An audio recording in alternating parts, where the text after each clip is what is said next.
నమస్కారం. ప్రభుత్వ పథకాల అప్డేట్స్ కోసం మన ఛానల్‌ని సబ్స్క్రైబ్ చేసుకోండి. వీడియోస్ మాత్రం ఒక లైక్ అయితే చేయండి. ఇక వివరాలకెళ్తే తెలంగాణలో సమగ్ర కుటుంబ సర్వే సక్సెస్. ఇప్పటికీ 58.3% పూర్తి. సర్వేకు సహకరించిన కవిత, భేష్, కేసీఆర్, కేటీఆర్, హరీష్ కూడా ముందుకు రావాలి. సీఎం రేవంత్ నేను నమోదు చేసుకున్నాం అంటూ మంత్రి పొంగులేటి శ్రీనివాసరెడ్డి అయితే ఇక్కడ ఒక ప్రకటన విడుదల చేయడం ఇక్కడ హైలైట్ కావడం చూస్తున్నాం మనం.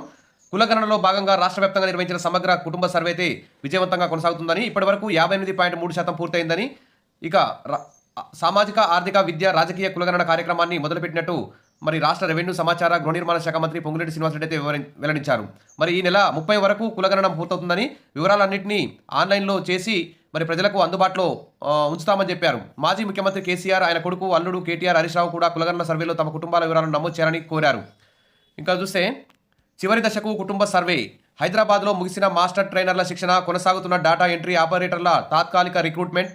మరి ఇక్కడ ఈ సేకరించిన సర్వే సమాచారాన్ని ఆన్లైన్ చేయడానికి చాలామంది డేటా ఎంట్రీ ఆపరేటర్లు అయితే అవసరం ఉంది. దానికి సంబంధించి ఇంకా కొంతమంది కొన్ని మండలాల వారీగా వాళ్ళనైతే టెంపరీ జాబ్లోకి అయితే తీసుకుంటున్నారు. మరి ఒక ఫామ్కి ఇన్ని రూపాయలు ఇస్తామని చెప్పేసి కాంట్రాక్ట్ పద్ధతిలో ఒక నెల 2 నెలలు తీసుకునే అవకాశం ఉంది. ఇక చూస్తే సమగ్ర సర్వేపై అపోహలు సరికాదు. BC commission chairman Gopisetty Niranjan. Nalgonda జిల్లా కేంద్రంలో బహిరంగ విచారణ అంటూ ఇక్కడ న్యూస్ అయితే హైలైట్ కావడం జరిగింది. ముమ్మరంగా సర్వే. ఇక చూస్తే బీసీలకు అన్యాయం జరగదు, వెనుకబడిన వారిని గుర్తించి ఆదుకునేందుకే సర్వే. బీసీలు సమాజ సంపదలో వాటా కోసం పోరాడాలి. రాష్ట్ర బీసీ కమిషన్ చైర్మన్ నిరంజన్. బీసీల సామాజిక, ఆర్థిక, విద్యాపరమైన స్థితిగతులలో నల్లగొండలో బహిరంగ విచారణలో ఈ విధంగా మాట్లాడుతున్నటువంటి సందర్భం. ఇక చూస్తే సమావేశంలో వెల్లడైన భిన్న అభిప్రాయాలు. బీసీ సంక్షేమ సంఘం జిల్లా అధ్యక్షుడు చక్రారి రామరాజు మాట్లాడుతూ సమగ్ర కులగణన పక్కాగా జరగాలని కోరారు. స్థానిక సంస్థల్లో ఏబీసీడీ రిజర్వేషన్లు అమలు చేయాలని కోరారు.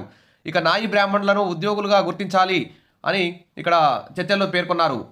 ఇక గంగపుత్ర సంఘం నాయకుడు ప్రసన్న మాట్లాడుతూ బెస్తా, చేపలు పట్టే కులాలస్తులందరినీ ఒకే సామాజిక వర్గంగా గుర్తించాలని కోరారు. తర్వాత రజక సంఘం నాయకుడు కొండూరు సత్యనారాయణ మాట్లాడుతూ స్థానిక సంస్థల్లో బీసీలకు ఏబీసీడీ పద్ధతిన ప్రాతినిధ్యం కల్పిస్తేనే న్యాయం జరుగుతుందని చెప్పారు. తర్వాత రాజ్యాధికారంతోనే అభివృద్ధి, మేమెంతో మాకంతా కావాలి, రాజకీయ ప్రాధాన్యం లేకుంటే ఏమీ జరగదు, బీసీ జనాభా దామాషా ప్రకారం రిజర్వేషన్ కల్పించాలి, స్థానిక సంస్థల్లో ఏబీసీడీ వర్గీకరణ చేయాలి, బీసీ డెడికేటెడ్ కమిషన్కు వెలువెత్తిన వినతులు, మహబూబ్నగర్ కలెక్టరేట్ బీసీ రిజర్వేషన్ల గుర్తింపుపై బహిరంగ విచారణ అంటే ఇక్కడ చూస్తే ఇంకోటి, పేదలకు న్యాయం చేయాలి, 90% ఉన్న పేద మధ్యతరగతి వర్గాలైన బీసీ, ఎస్సీ, ఎస్టీ, ఈబీసీలకు న్యాయం చేయాలి, వారు ఎదుర్కొంటున్న విద్య, వైద్యం, ఉపాధి, భూమి, ఇండ్లు తదితర సమస్యల పరిష్కారానికి నోచుకోవడం లేదు, ప్రజలందరికీ కేజీ నుంచి పీజీ వరకు ఉచిత నాణ్యమైన విద్యను అందించాలి, భూమి లేని ప్రజలందరికీ ఎకరం వ్యవసాయ సాగు భూమి, 200 గజాల స్థలంలో 4 గదులతో కూడిన ఇల్లు నిర్మించి ఇవ్వాలని చెప్పేసి ఇక్కడ అభిప్రాయాలు అయితే వ్యక్తం చేయడం జరిగింది. ఈ విధంగా బీసీ కులగణనకు సంబంధించి, ఈ సర్వేకి సంబంధించి అపోహలు అయితే పెట్టుకోవద్దు. దాదాపు ఈ వారం రోజుల పాటు ఈ సర్వే అయితే కొనసాగుతుంది. ఖచ్చితంగా అందరూ కూడా రాయించుకోవాలని మంత్రులు అయితే ప్రకటిస్తున్నారు. సరే, మొత్తానికైతే కులగణన అయితే కంప్లీట్ చేసింది కాంగ్రెస్ ప్రభుత్వం. మరి ఈ కులగణన తర్వాత ఎలాంటి ఫలితాలు వస్తాయనేది చూద్దాం. ఈ కులగణన ఏమైనా ఉపయోగపడుతుందా ప్రభుత్వానికి, ప్రజలకు ఏమైనా ఉపయోగపడుతుందా అనే విషయం అప్డేట్ రాగానే చూద్దాం. విషయాల బెస్ట్ మరిన్ని అప్డేట్స్ కోసం మన ఛానల్ని సబ్స్క్రైబ్ చేసుకోండి. వీడియోస్ మాత్రం లైక్ చేయండి. Thank you.